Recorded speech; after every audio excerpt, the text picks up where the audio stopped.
Dobrodošli u Medoševac, naselje na desnoj obali Niša. Ovde živi preko 4000 stanovnika, a vi ćete tokom takmičenja biti njihovi gosti. Mnogi od njih vredno su radili i uređivali mesto na kome se nalazimo. Nadamo se da će naše naselje biti dobar domaćin olimpijadi koju organizuje opština Crveni krst. Želim da pozdravim sve ekipe, navijače i važne ljude našeg grada i opštine. Navijat ćemo i trudit ćemo se da pokažemo kako je sport važan za sve nas.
Evo nas po 12. put na olimpijskim igrama opštine Crveni krst. Gradska opština Crveni krst danas održava 12. opštinske olimpijske igre u naselju Medoševac. Ovo od početka osnivanja gradske opštine svake godine održavamo ovakve sportske manifestacije. Cilj našeg rukovodstva gradske opštine je za održavanje ovakve sportske manifestacije je druženje u prvom planu i sportsko nadmetanje, ali mi koristimo, evo danas imamo sastanak sa našom omladinom iz Medoševca, gde će nam oni dati svoj predlog plana i programa šta će da uđe u budžetu za iduću godinu. Danas smo im obećali i za 20 dana ovde ćemo u Medoševcu montirati jednu teretanu na otvorenom za našu omladinu iz Medoševca i okoline. Inače, 12. olimpijske igre imamo preko 400 takmičara i takmiče se 100 ekipa.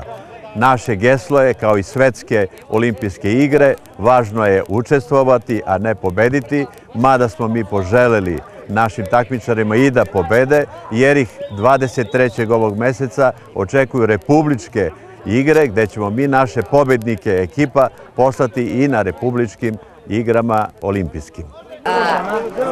Pošto smo podelili sve ove pehare i medalje, došao je trenutak da proglasimo sve ukupnog pobednika ovih 12. opštinskih olimpijskih igara. Sveukupni pobednik je ekipa Gornja Toponica.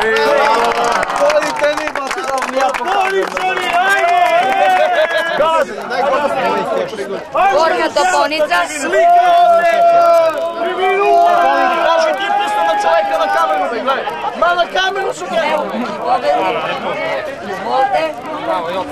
Pehar i čekajte. I prelazni pehar da ćete doruču godine. Daj se vraća ovaj osaj. Na revers uvođe.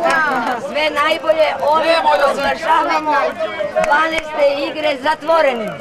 Bravo!